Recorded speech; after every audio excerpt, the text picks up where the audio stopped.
Class. Welcome back बच्चों। लो प्यारे बच्चों, स्टार्ट करते हैं नया लेक्चर। सबसे पहले प्रॉब्लम्स इलस्ट्रेशन 6 to 9। प्रॉब्लम बच्चों क्या पूछना?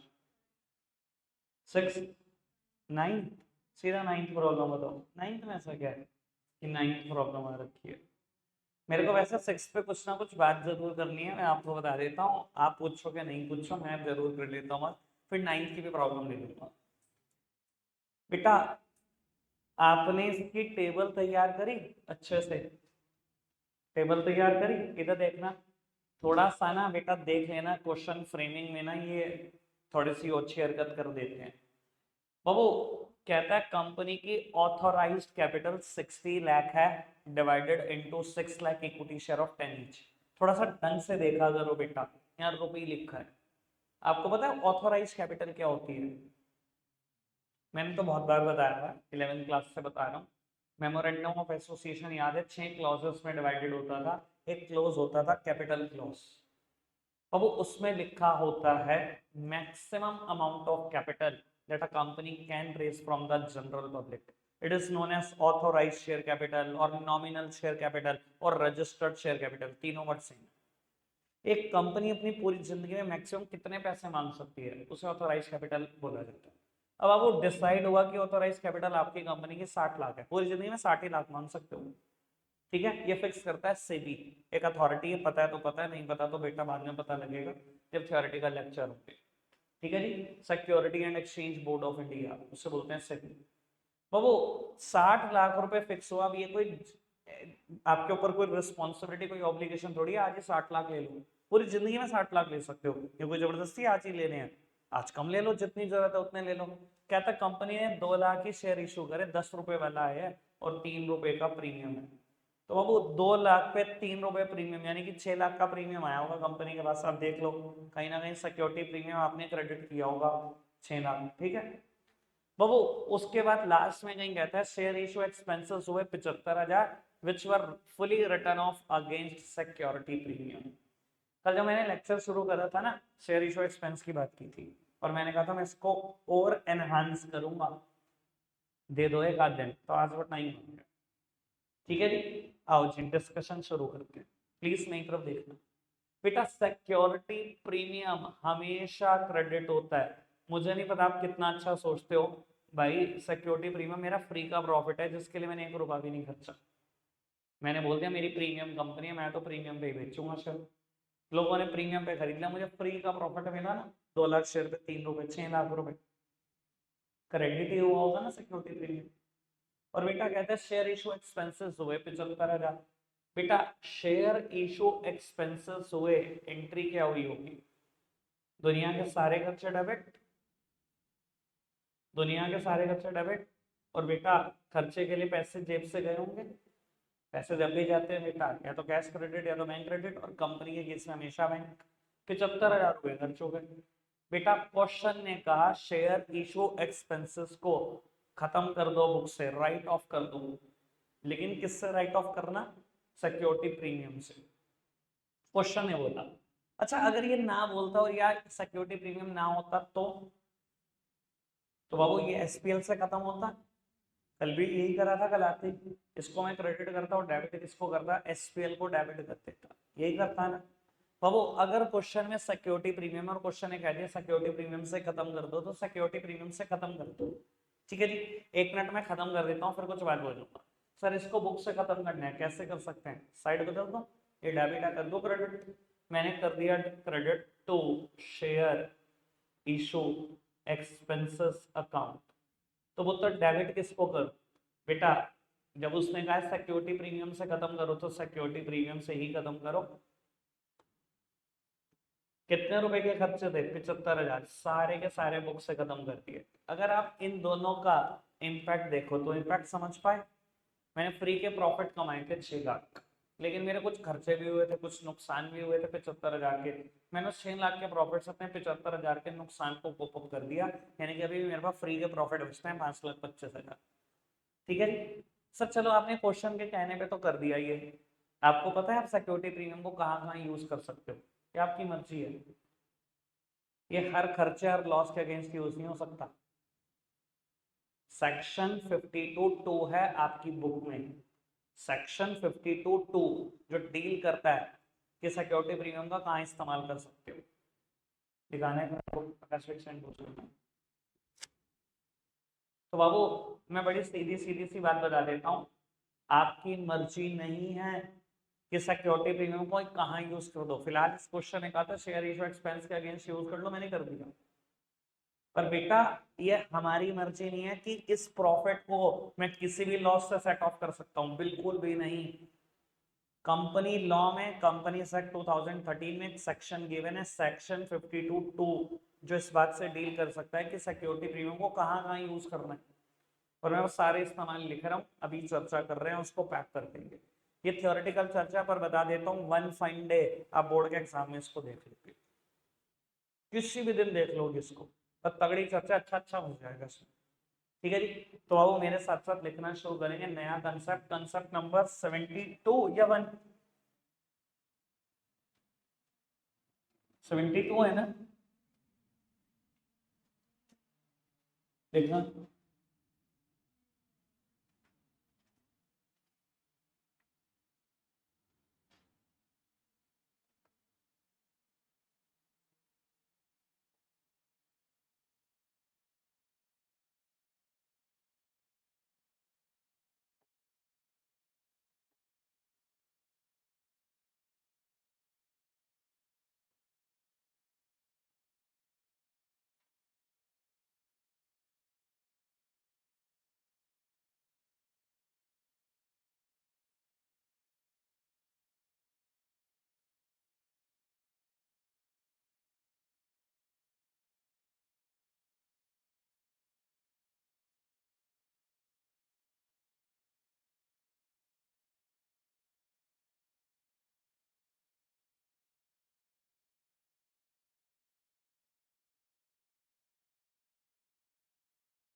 अब इतना लिखना फटाफट से, थोड़ा स्पीड बढ़ा लो, सब सामने देख लो। सर सिक्योरिटी प्रीमियम एक प्रॉफिट है, मैंने बताने की कोशिश करी बेटा। उसको राइट ऑफ कर सकते हैं किन के, इन 5 चीजों के साथ।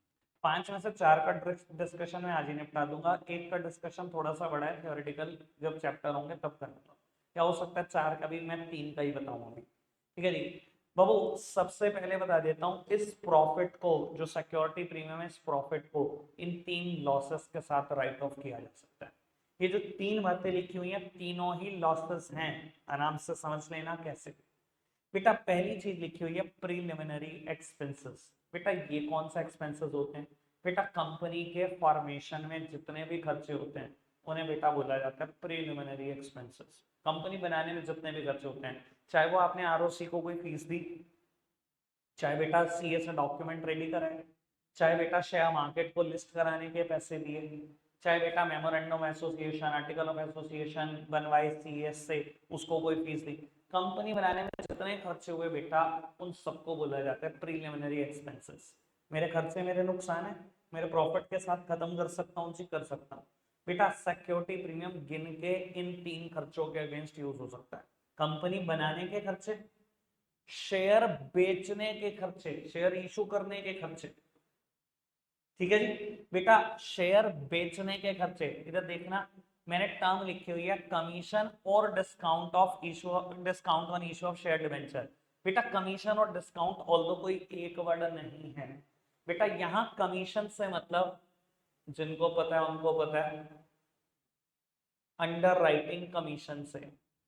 बेटा ये अंडर राइटिंग कमीशन क्या होती है बेटा, शायद आपने नाम सुना हो अंडर राइटर्स का, जिन्होंने नहीं सुना हुआ ये समझ लो बेटा, ब्रोकर और अंडर राइटर अभी एक ही बात है, जिनको पता है डिफरेंस उनको पता है। तो वो ये ब्रोकर क्या होता है, कई बार बेटा कंपनी अपने शेयर डायरेक्टली नहीं बेचती to the general public, company भी कहती है ब्रोकर को कि मेरे शेयर मार्केट में तो बेचते, और बेटा इस बदले में हम ब्रोकर को, क्योंकि ब्रोकर हमें सर्विसेज दे रहा है तो कुछ तो देंगे उनको, बेटा हम अंडर राइटिंग कमीशन पे करते हैं। अगेन मेरे बिजनेस का एक बहुत बड़ा एक्सपेंस है ये बाबू, ये भी खर्चा, ये भी खर्चा, ये भी खर्चा, कोई दिक्कत कोई परेशानी तो नहीं। और मैं हमेशा इसको पता है कैसे याद रखता हूँ, मैंने कभी इसको इंग्लिश में याद नहीं रखा हो, मैं हमेशा इससे पता है क्या याद करता हूँ, कंपनी बनाने के खर्चे, शेयर इशू करने के खर्चे, शेयर बेचने के खर्चे, और शेयर बेचने पे जो नुकसान हुआ वो खर्चे। अब आगे जितनी भी बात लिखी हुई है यहाँ तक, ये सब बेटा शेयर इशू करने से जो नुकसान हुआ वो खर्चे। बेटा discount on issue of share और debenture is a loss to the company और नॉट। बहुत बार बताया, मेरी कंपनी की फेस वैल्यू है 100 रुपए, शेयर की फेस वैल्यू है 100 रुपए, और मैं कह रहा हूँ लाओ 90 ही दे दो, इसको बोलते हैं डिस्काउंट देना। भाई मैं 100 रुपए का शेयर दे रहा हूँ और आपको कह रहा हूँ 90 दे दो, आपको नहीं लग रहा 10 रुपए पर शेयर या 10 रुपए पर डिवेंचर नुकसान खा रहा हूँ? नुकसान ही तो है। डिस्काउंट इशू पे होना हमेशा नुकसान है, और प्रीमियम होना रिडेम्पशन पे, ये भी हमेशा नुकसान है। Premium on redemption of share debenture, इसकी भी बात मैंने पहले की हुई है बेटा। आज हमारी कंपनी ने 1 लाख शेयर इशू कर दिए और सारे शेयर 100 रुपए के। ठीक है जी बाबू, ये प्रेफरेंस शेयर है, क्योंकि इक्विटी शेयर रिडीम नहीं होते, इक्विटी शेयर तो बायबैक होते हैं। तो वो आज आपने क्या करे, 1 लाख प्रेफरेंस शेयर या 1 लाख डिवेंचर 100 रुपए के इशू करे, जिस दिन इशू करे उसी दिन तय हो गया कि इनकी रिडेम्पशन प्रीमियम पर होगी। यानी कि जब आपके पैसे वापस करूंगा 100 के हिसाब से नहीं करूंगा, प्रीमियम पर करूंगा, और प्रीमियम की परसेंटेज तय होगी 10%। इसका मतलब है ले तो रहा हूँ 100, जब वापसी करूंगा तो 110 करूंगा। भाई मेरे लिए नुकसान नहीं है, ले तो रहा हूँ 100, जब वापसी करूंगा 110 करूंगा, 10 रुपए पर शेयर या 10 रुपए पर डिवेंचर नुकसान नहीं है मेरा। तो बाबू ये तीन ऐसे नुकसान, तीन ऐसे खर्चे हैं जो बेटा इस प्रॉफिट से सेट ऑफ हो सकते हैं। कंपनी बनाने के खर्चे, शेयर इशू करने के खर्चे, शेयर बेचने के खर्चे, और बेचते टाइम जो भी नुकसान हुआ वो खर्चे, सब राइट ऑफ हो सकते हैं। कोई दिक्कत कोई परेशानी तो नहीं? तीन बातें समझ में आ गई। मैंने इसके बारे में भी कुछ बताया हुआ है, इसलिए मैं 1 सेकंड में बात खत्म कर रहा हूँ। अगर समझ में आ जाए रख लेना, नहीं समझ में आए इग्नोर कर देना। थियोरेटिकल लेक्चर में अच्छे से करा दूंगा, मैंने बताया हुआ है, पक्का बता रहा हूँ, रेशो चैप्टर में, जिन्होंने अच्छे से सुना है समझ में होगा।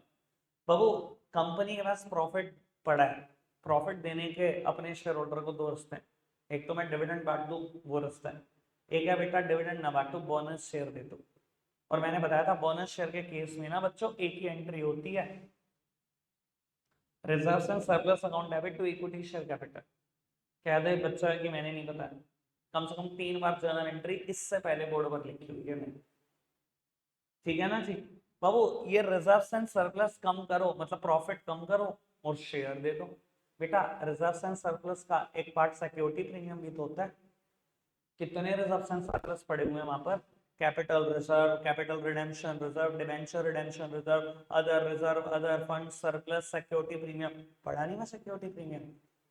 याद नहीं है क्या सेकंड बुक पर सिक्योरिटी प्रीमियम यहाँ पड़ा हुआ है, यानी कि सिक्योरिटी प्रीमियम कम करके शेयर दिया जा सकता है ना, तो सिक्योरिटी प्रीमियम का एक इस्तेमाल ये भी है। ठीक है जी। अब बाबू क्योंकि share issue expenses right of किए जा सकते हैं, मुझे सेक्शन 52 टू अलाउ करता है, दैट्स व्हाई बेटा मैंने यहाँ पर एग्जांपल नंबर 6 में राइट ऑफ कर दिया। अगर ये अलाउ नहीं करता तो मैं राइट ऑफ नहीं कर सकता। लॉ से ऊपर कोई नहीं है इंडिया में, इवन देश का पीएम भी नहीं होता। क्लियर है ना बात? ऑल ओके, आगे बढ़े बाबू। इलस्ट्रेशन नंबर 6 मेरी तरफ से अब डन है। अब इसके बाद प्रॉब्लम शायद नाइन्थ नाइन्थ पूछिए, किसी की और कोई परेशानी? चलो एट के बारे में भी कुछ बता देता हूँ बेटा। एक क्वेश्चन में ना कंपनी इक्विटी शेयर भी इशू कर रही थी और प्रेफरेंस शेयर भी इशू कर रही थी। मुझे आंसर से कभी कोई खास मतलब नहीं होता, अगर आपने दो टेबल नहीं बनाई तो आपसे बड़ा बुद्धू आदमी कोई नहीं है। यहाँ पर दो टेबल बननी थी, एक नहीं बननी थी। यहाँ कोई सेम अमाउंट नहीं है जो दिख रही है आपको, टेबल दो ही बननी थी। चलो खैर मैं चर्चा कर देता हूँ, 1 मिनट लगाकर, 1 मिनट देना बस, यहीं पर चर्चा कर दूंगा। बाबू company 1 lakh equity share issue कर रही है, 1 लाख इक्विटी शेयर इशू कर रही है 10+2 और 50,000 preference share, 8% preference share at 10 each at par. इधर देखना प्लीज मेरी तरफ। एक बात हमेशा ध्यान रख लेना, जब भी प्रेफरेंस शेयर लिखोगे ये 8% लिखना बिल्कुल कंपलसरी है। और ये बात मैं बिजनेस स्टडीज में बताता हूँ, और मुझे लगता है यहाँ जितने बच्चे बैठे हुए हैं सब ने वो बना मेरा बिजनेस स्टडीज का बैच अटेंड किया हुआ है जिसमें मैं बताता हूँ ये बात, है ना। डिवेंचर के आगे भी एक रेट होता है, प्रेफरेंस के आगे भी एक रेट होता है जो इंडिकेट करता है साल का प्रेफरेंस डिविडेंड कितना है। सबने अटेंड किया हुआ है वो बैच। बाबू सामने देखना, अगर मैं बात कर रहा हूँ इक्विटी शेयर की, सामने देखो एक टेबल ऐसी बनी होगी, 1 lakh share at the rate 10+2, 3 lakh, 3 lakh, 3 lakh, 2 lakh, 5 lakh, 4 lakh, 4 lakh.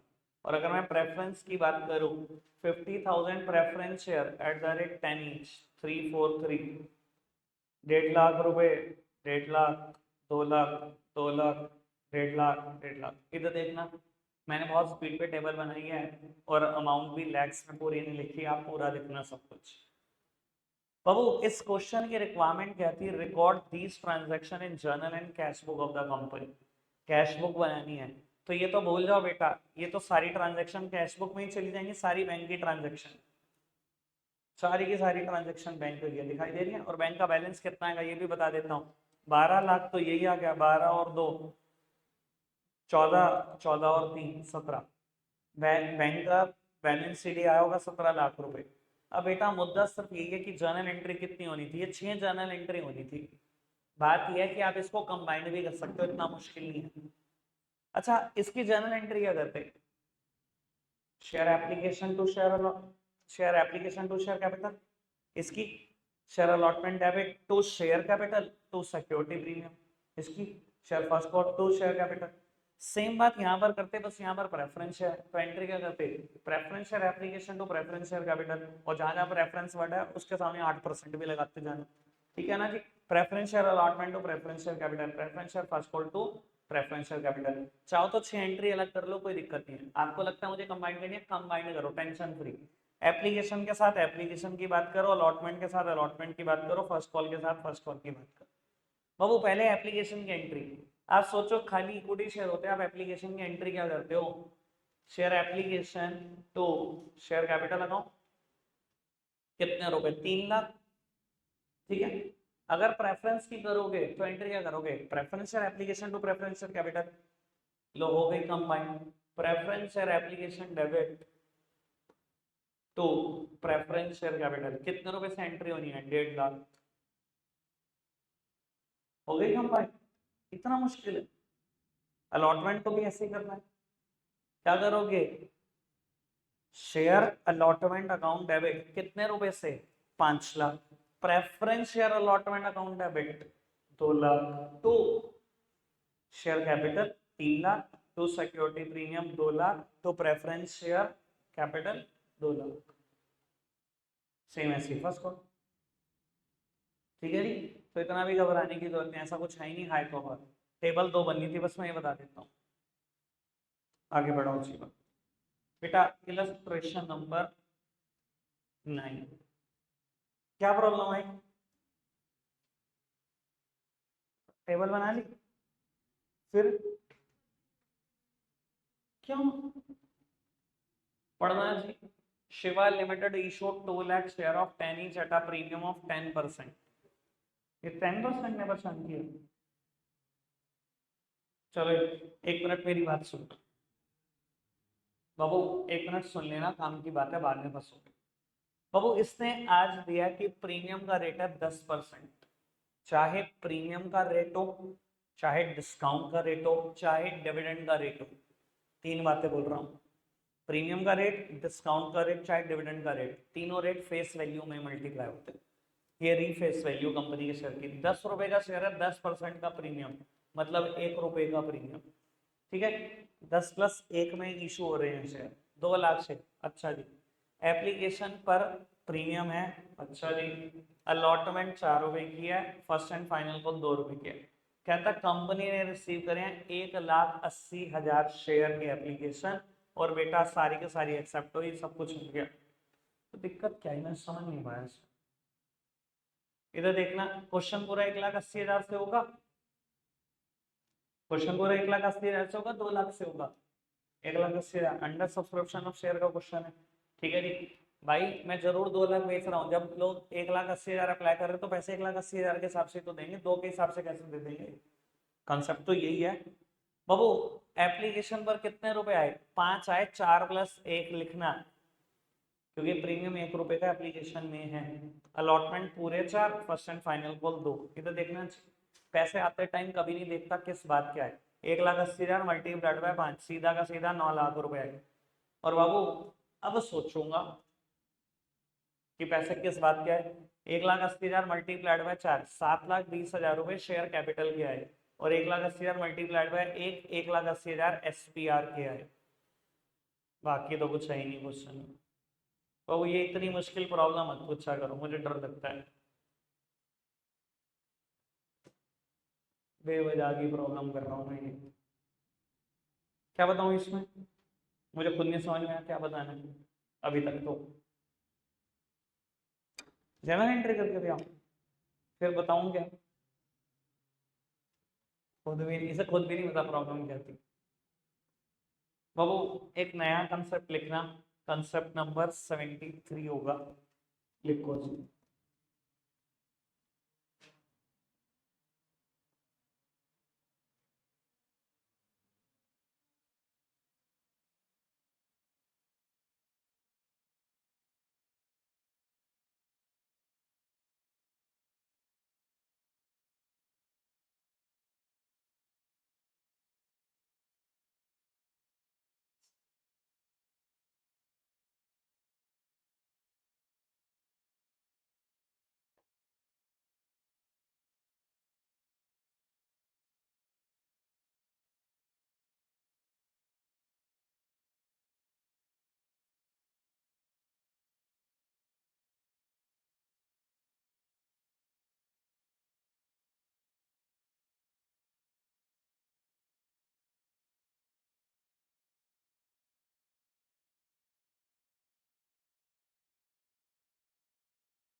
और करना जरा फटाफट से।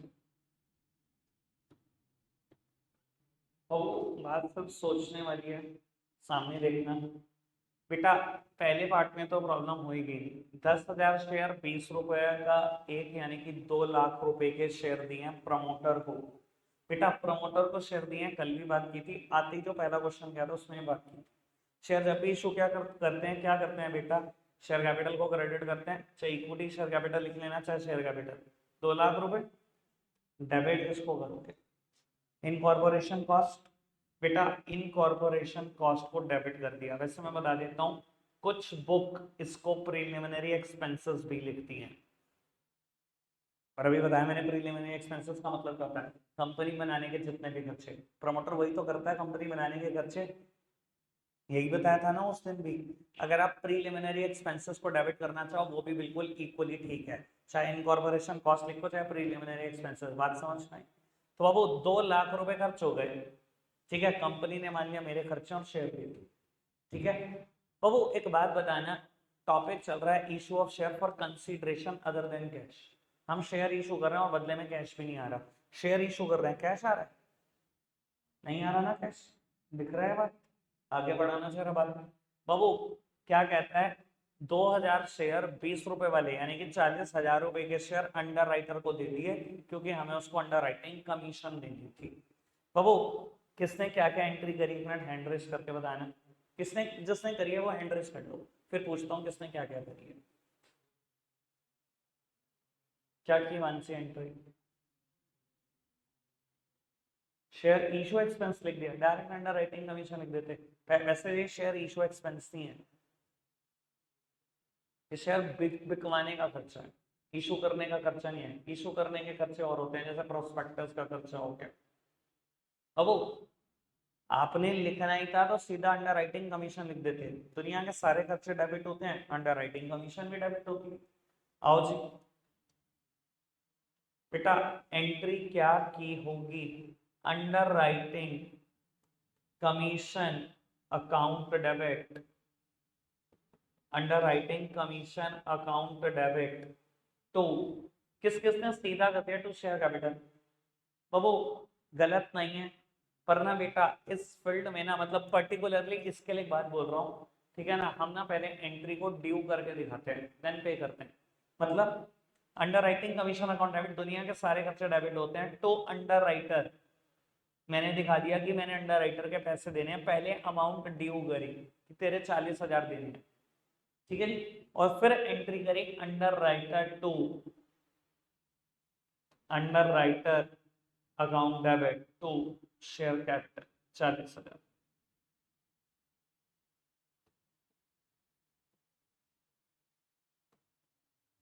कोई दिक्कत कोई परेशानी तो नहीं, समझ में आ रही है बात? अच्छा एक बात ये भी उठ सकती है, बच्चे मुझे यहाँ पर भी कह देते हैं कि यहाँ पर भी ड्यू कर देते तो कर दो, कोई इसमें टेंशन नहीं है। Incorporation cost account debit to promoter, then promoter to share capital, मुझे उसमें भी कोई ऑब्जेक्शन नहीं है, बिल्कुल बात ठीक है। अगर आप ड्यू करना चाहते हो यहाँ पर भी, तो वहां पर भी ड्यू कर लेना, कोई ऐसी दिक्कत नहीं है, ठीक है जी। और नहीं भी करना चाहते कोई दिक्कत उसमें भी नहीं है, वो भी बिल्कुल ठीक है। समझ आई बात? सर अगर पैसा कैश यहाँ पर नहीं आया, क्या यहाँ पर कैश आया, शेयर चले गए और बेटा कैश भी नहीं आया, कंसिडरेशन अदर देन कैश है या नहीं है? पहला एग्जांपल क्लियर हो गया कंसिडरेशन अदर देन कैश का। एक एग्जांपल और करते हैं, ठीक है जी, एक और एग्जांपल लिखो मेरे साथ साथ।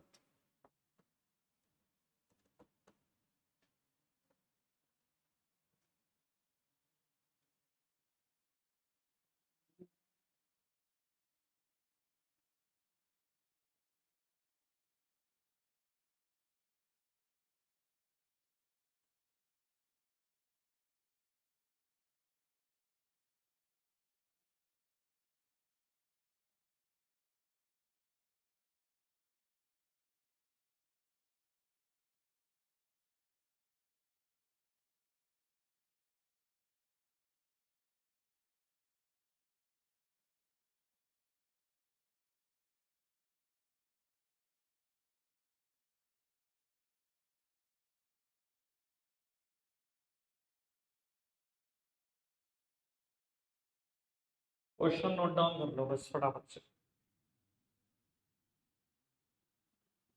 लो उत्तर सामने देखना बेटा, कहता है X limited purchase the business of Y limited for 9 lakh. X limited ने ना वाई लिमिटेड का बिजनेस खरीद लिया, और मैं जो जर्नल एंट्री कर रहा हूँ in the books of X limited ही कर रहा हूँ। तो वो आपने वाई लिमिटेड का बिजनेस खरीदा, बिजनेस खरीदने का क्या मतलब होता है, क्या खरीदा? देखो एग्जैक्टली बिजनेस खरीदने का मतलब होता है एसेट्स भी खरीदी और लाइबिलिटीज भी खरीदी। बिजनेस आता है तो बाबू और क्या आता है बिजनेस में, एसेट्स और लाइबिलिटीज दोनों खरीदी। पर अगर बेटा बाइफर्केशन ना हो तो आप ये भी समझो, मैं 9 लाख रुपए किस बात के देख रहा हूँ, नेट में एसेट्स होंगी तभी तो दे रहा हूँ, नेट में लाइबिलिटी तो नहीं हो सकती। देखो एसेट्स और लाइबिलिटी दोनों खरीदी होंगी, पर ज्यादा एसेट्स होंगी तभी तो 9 लाख दे रहा हूँ, सीधी सी बात। अब यहाँ पर कोई बाइफर्केशन है कि कितनी एसेट्स खरीदी कितनी लाइबिलिटी, नहीं है। तो बाबू पहली एंट्री करोगे क्या, कि हमने नेट में एसेट्स ही खरीदी है ना। बाबू मेरे बिजनेस में एसेट्स आ रही हैं, एसेट जब भी आती है क्या होती है, डेबिट होती है। मैंने एंट्री करी sundry assets account debit, sundry assets account debit to Y limited. पहले बेटा वाई लिमिटेड को ड्यू कर रहे हैं, अमाउंट को ड्यू कर रहे हैं कि वाई लिमिटेड तुझे पैसे दे रहे हैं। अच्छा, किसी से उधार पर गुड्स खरीद कर लाता हूँ तो एंट्री यही तो करता हूँ, purchase account debit to creditor का नाम। तो मैंने क्रेडिटर का नाम ही लिखा कि ड्यू कर रहा हूँ, तुझे पैसे देने हैं। कितने रुपए देने हैं बेटा उसको, 9 लाख का उसका बिजनेस खरीदा है, 9 लाख रुपए देने हैं। ठीक है जी बेटा, पहला पार्ट कहता है कि आपने उसको शेयर इशू कर दिए एट पार, एट पार पे शेयर दे दिए 100 रुपए का। सामने देखते रहते पापा जी, लिखने पे ध्यान मत दो, आप भी मत दो। तो वो शेयर इशू कर दिए एट पार, दे दो शेयर, तो वाई को बुक से खत्म कर दो, जिसको क्रेडिटर बनाया, जब दे रहा हूं तो बुक से खत्म करेंगे। अब वो वाई को बुक से खत्म कर दिया, शेयर जब भी इशू होते हैं क्या होते हैं बेटा, शेयर कैपिटल क्रेडिट होती है। लेकिन एक बात बिल्कुल पल्ले बांध लो, चीजें आसान होंगी, मुश्किल नहीं होंगी मेरी बात मानने से। वो जब भी कंसिडरेशन देन कैश का क्वेश्चन हो ना, अपनी प्रैक्टिस में उतार लो कि मुझे नंबर ऑफ शेयर की कैलकुलेशन जरूर करनी है। देखो 9 लाख रुपए देने हैं और उसने कहा 100 रुपए का एक शेयर इशू कर दिया, मतलब कितने शेयर इशू कर दिए, 9,000 शेयर इशू कर दिए, 9,000 शेयर इशू कर दिए। 9 लाख रुपए मैंने दे दिए, कैसे दिए, 9,000 शेयर 100 रुपए वाली इशू करके दिए, है ना। अभी एट पार में बात समझ में नहीं आ रही होगी, अच्छी नहीं लग रही हो, आपको लग रहा होगा जरूरत क्या, सीधा 9 लाख से एंट्री कर दे, लग जाएगा पता, इसकी इंपॉर्टेंस लग जाएगी पता, कल का दिन रुक जाओ बस, कल यही लग जाएगी पता। हमेशा ध्यान रख लेना, कंसीडरेशन कैश के हर क्वेश्चन में मैं नंबर ऑफ शेयर की कैलकुलेशन जरूर करूंगा, जरूर करूंगा। ठीक है जी, आओ जी प्यारे बच्चों, बी पार्ट करते हैं। बेटा जब हम सेकंड पार्ट कर रहे हैं, पहली एंट्री तो सेम, बिजनेस खरीदा है, तभी मैंने यहाँ पर फर्स्ट पार्ट लिखा, यहाँ नहीं लिखा, ताकि ये बता दिया मैंने ये एंट्री तो कॉमन है। बिजनेस खरीदा तो मतलब एसेट्स ही खरीदी है, 9 लाख रुपए भाई को देने हैं, आओ जी दो। इस बार ये 9 लाख कैसे दिए, प्रीमियम पे शेयर इशू करके।